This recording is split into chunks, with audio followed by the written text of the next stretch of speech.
Olá, boa tarde. O meu nome é João Sequeira, e venho aqui falar um pouco sobre sistemas robóticos. E eu estava aqui a ouvir as apresentações dos colegas anteriores e fiquei impressionado porque acho que vocês no Departamento de Informática têm uma sorte imensa em ter a variedade que têm.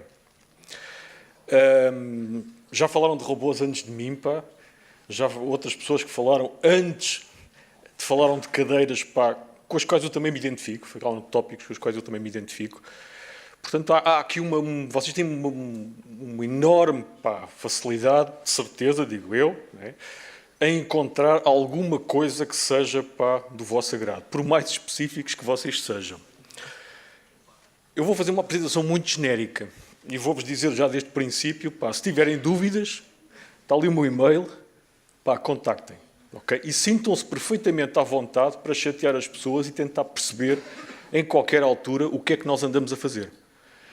Porque eu apresentar aqui aquilo que os meus colegas todos andam a fazer, mesmo no âmbito mais específico de algumas das cadeiras do vosso perfil, do perfil de sistemas robóticos, era virtualmente impossível. Estávamos aqui o resto do dia. Okay? Portanto, vou falar de uma forma um bocadinho genérica. Robôs. Os robôs são tudo aquilo que se move. Okay? E este slide tem algumas provocações eventualmente escondidas. Okay? Portanto, nós estamos preocupados basicamente com tudo aquilo que se move. E estamos preocupados em fazer tudo aquilo que se move mover-se. Vocês têm aqui alguns exemplos de robôs. Alguns vocês conhecerão, outros não conhecerão. Alguns, se calhar, conhecem-nos como robôs, outros nem por isso. Okay? Talvez alguns de vocês não digam que aquele F-16 está ali do outro lado, é um robô. Para nós é. Okay? Porque tem imensas características semelhantes com esta foca que está aqui, que se calhar alguns de vocês conhecem como robô. Ok? Quem é que conhece a foca, Esta, ninguém conhece esta foca. Dos alunos, os professores, abstenham-se, por favor, Ninguém conhece a foca, A foca é uma coisa fantástica, ok? Porque é um robô do mais simples, que existe, e cujo efeito nas pessoas é absolutamente fantástico. Ok? Se quiserem falar mais, podemos falar mais nisto um pouco mais à frente. Coisas mais tradicionais como este manipulador que está aqui, ou aquele que está ali em cima, que é um produto relativamente recente. Aquele manipulador é de 2012 e que tem umas capacidades muito interessantes. Ou esta mão que está aqui, e não sei se vocês alguma vez pensaram no fantástico que é o funcionamento das nossas mãos. Portanto, as capacidades que nós temos numa ferramenta que aparentemente é muito simples, mas que na realidade é muito complexa. Portanto, aquela mão é para nós um robô. Ou até, aqui vai a minha provocação, aquela coisa que está aqui em baixo, isto é da minha geração, da vossa se calhar já há coisas mais avançadas. Toda a gente conhece aquela personagem. Certo? Isto aqui. Ninguém conhece isto. Então lamento pela qualidade do projetor. Okay? Mas aquela é a Lara Croft. Toda a gente sabe quem é a Lara Croft. O que é que a Lara Croft tem a ver com robôs? É a minha pergunta. Alguém consegue dizer? A Lara Croft, o personagem virtual, gráfico. A maneira de se mexer. Se vocês tiverem a curiosidade de ir ver proceedings de algumas conferências, vão encontrar alguns em 2005 ou 2006, um artigo que é extremamente interessante, sobre a modelização da trança do cabelo de Lara Croft. Okay? Numa conferência de Computer Graphics. E o fantástico, fantástico pelo menos para mim, não é que as técnicas que são descritas num paper que é de uma área que é a informática, pelo menos para mim pura, são exatamente aquelas técnicas que nós, na engenharia eletrotécnica, porque eu sou de engenharia eletrotécnica, usamos para modelizar, a palavra correta é modelizar, robôs. E eu acho que isto é um exemplo paradigmático da vastidão que a robótica cobre, da vastidão da área coberta pela robótica. Avançando um bocadinho, talvez seja mais do vosso interesse, quem é que daqui está a pensar em trabalhar fora de Portugal? Não tenham medo de pôr a mão no ar. Okay, já estamos a falar de uma percentagem de pessoas para significativa. Isto aqui são salários médios em 2011 para pessoal a trabalhar na área para a automação. Como valor de referência, posso dizer que em 2011 um engenheiro de Silicon Valley passou pela primeira vez, um engenheiro já sénior, passou pela primeira vez a barreira dos $100.000 por ano. Okay? Portanto, isto são dados de 2011. Em 2011, para a Silicon Valley, estava pela primeira vez, foi uma surpresa para mim quando vi esses dados, acima dos $100.000. Estamos a falar dos Estados Unidos. Deixem-me vir um pouco para aqui. Eu continuo a ouvir.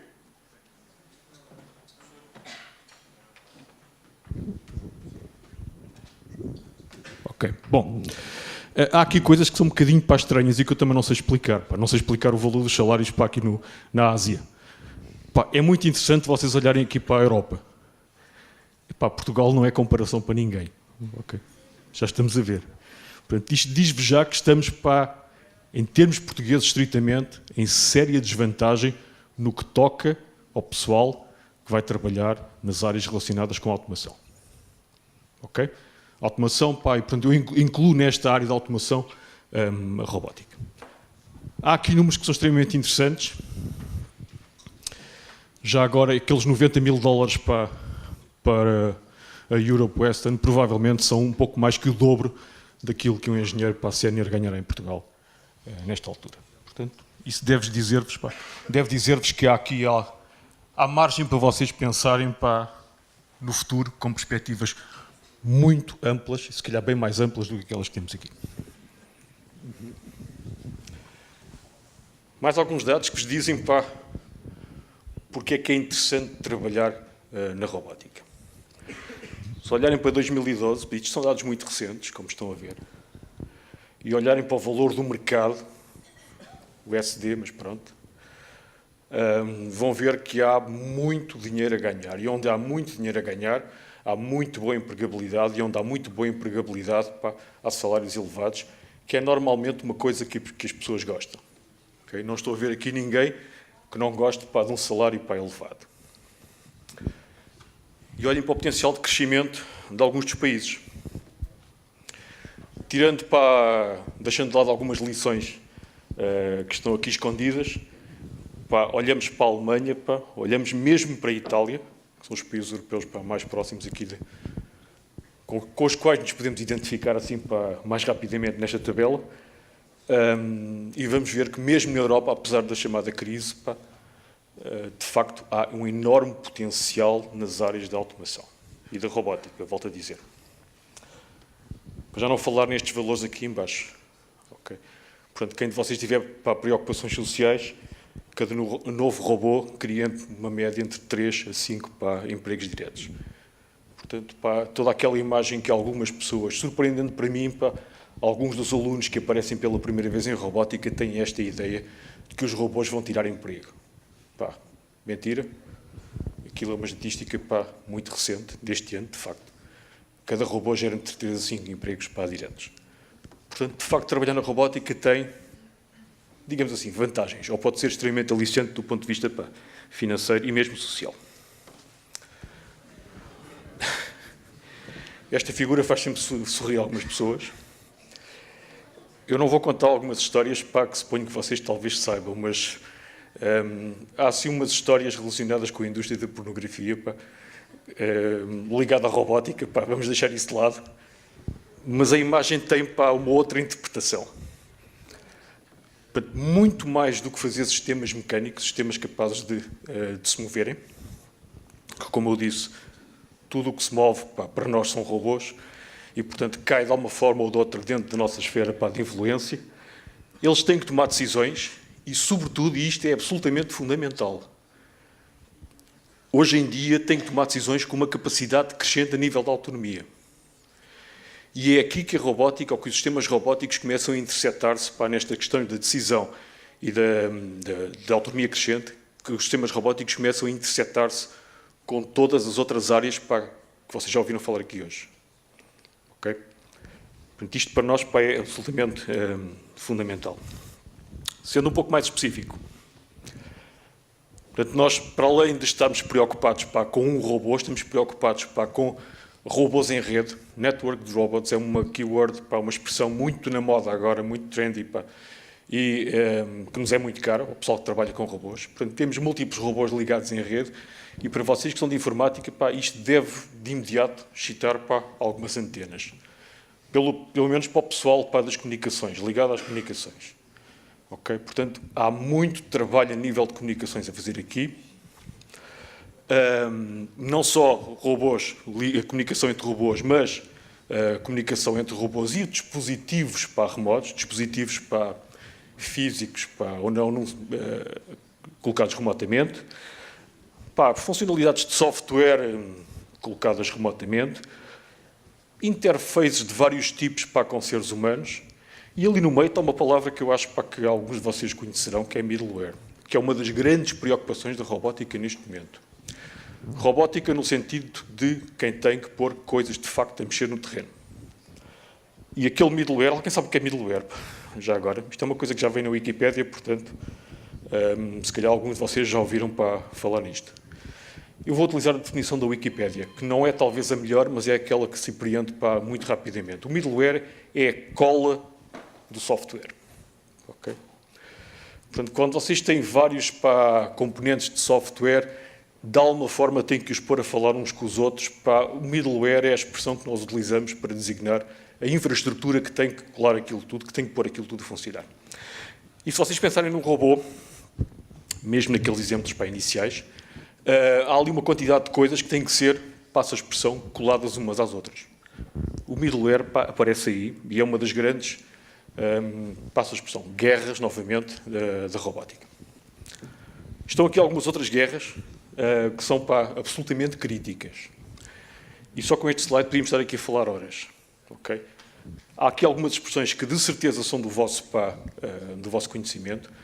Há aqui alguns tópicos que não são da nossa responsabilidade enquanto sistemas robóticos, são da responsabilidade de pessoas de outras áreas, de outras cadeiras, que não aquelas que estão diretamente em sistemas robóticos, mas que é conhecimento fundamental para nós. Okay? Portanto, esta capacidade de reutilizar código, de fazer protótipos, prototipagem rapidamente, questões de concorrência, questões de distribuição de componentes, tudo isto para nós é absolutamente fundamental. Portanto, a robótica é um grande utilizador de técnicas desenvolvidas noutras áreas. O que significa que quem vem para a robótica, de uma forma ou de outra, tem que trazer algum conhecimento e, se não o trouxer, tem que o adquirir enquanto está a trabalhar na robótica. Nós temos, eu sou do Instituto de Sistemas e Robótica, aqui dentro do técnico. Nós temos pessoas de variadíssimas áreas a trabalhar connosco. Montes de pessoas de informática vêm trabalhar connosco. Pessoas de biomédica vêm trabalhar connosco. Portanto, isto de alguma forma é a expressão de que realmente nós, quando estamos a fazer robôs, quando estamos a programar, a utilizar robôs, temos mesmo que integrar gente de todas as áreas. Ok? E talvez seja esse um dos motivos porque, de facto, os salários na área da automação são bastante... Automação e robótica, volto a dizer, são bastante interessantes. Nós colaboramos com toda a gente aqui no técnico. Pelo menos com toda a gente que queira colaborar connosco. Mas sim, explicitamente, e estou a olhar ali para o professor Artur Arsénio, é uma das pessoas que colabora connosco. Okay? Portanto, isso dá logo aqui uma ligação direta para esta relação que existe entre o pessoal da robótica aqui e a informática, okay? De forma mais informal. Outras pessoas, a professora Ana Paiva colabora connosco, o professor Francisco Melo, que foram referidos anteriormente, colabora connosco em alguns projetos que nós temos. Portanto, há muito esta interdisciplinaridade ou interdepartamentalidade no trabalho que nós fazemos.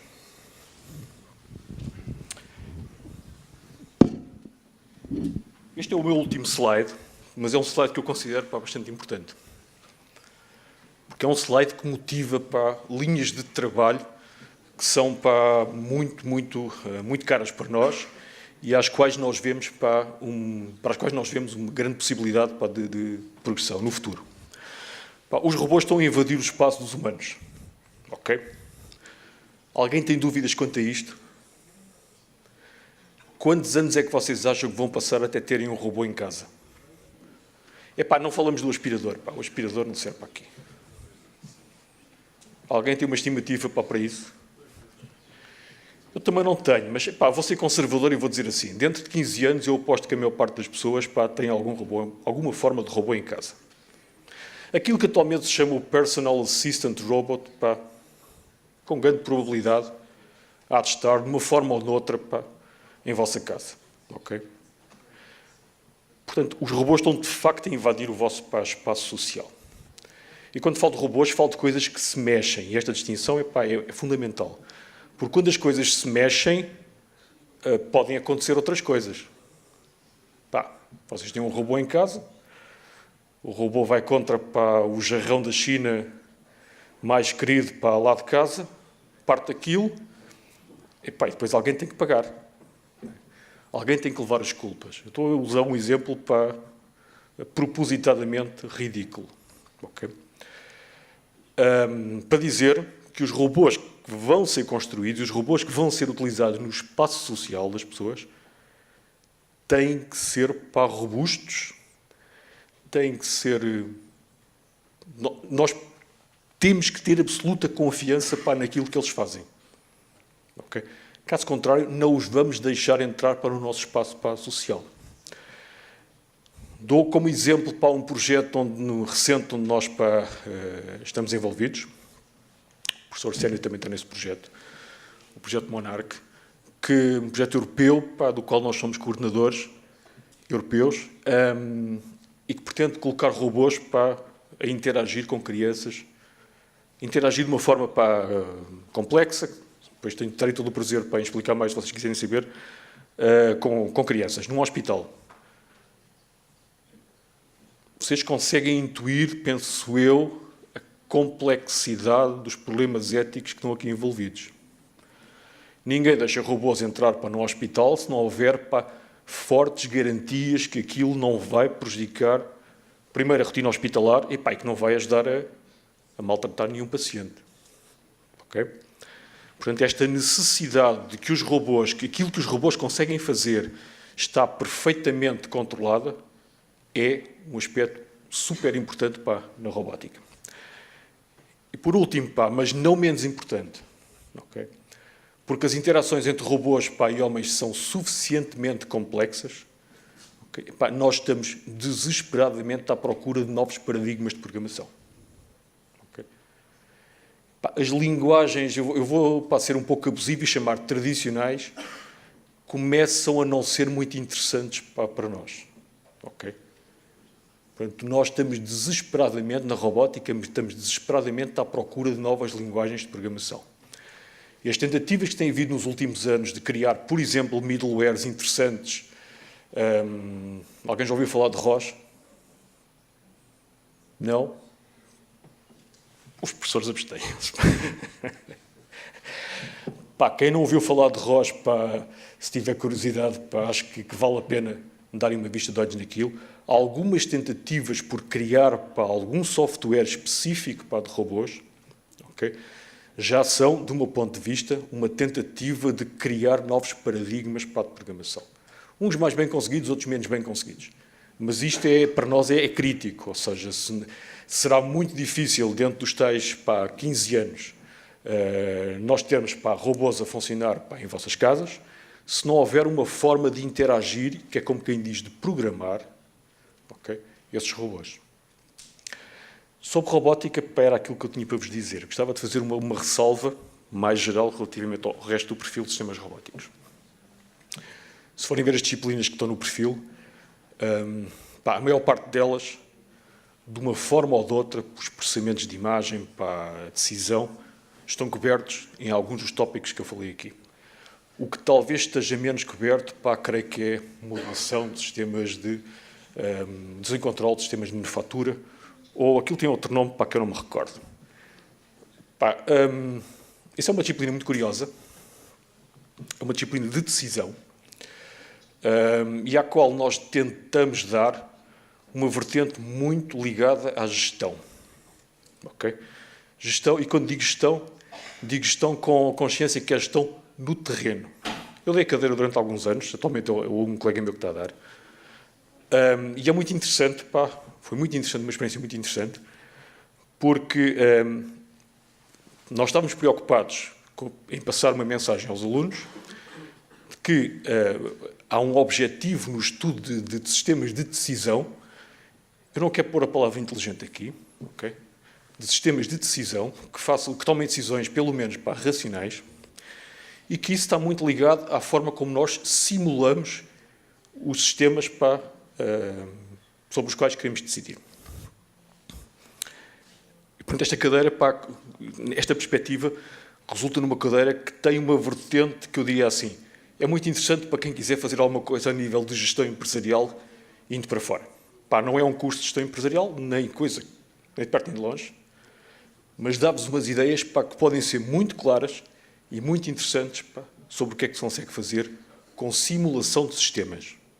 E o que é que, do ponto de vista formal, quais são as implicações formais que essas simulações têm, e inclusive a dar-nos informações muito interessantes sobre medidas de desempenho que se podem obter nessas simulações e depois podem ser transpostas para os sistemas reais. Portanto, é uma perspectiva que aparentemente não está muito dentro de sistemas robóticos. No entanto, se pensarmos um pouco, e especialmente olhando para o conteúdo da cadeira, uma boa parte daquilo que lá se faz tem uma correspondência muito, muito grande com algumas das coisas que se dão na robótica no sentido estrito. Ok? Novamente, se quiserem tirar alguma dúvida mais em pormenor, se quiserem ver robôs em funcionamento, são sempre bem-vindos. Ali o Instituto de Sistemas e Robótica, aqui na Torre Norte, piso 6, 7 e 8. Podem contactar comigo no e-mail que estava aqui, e está, em qualquer altura. Portanto, fico à vossa disposição para perguntas que queiram colocar. Okay? Obrigado.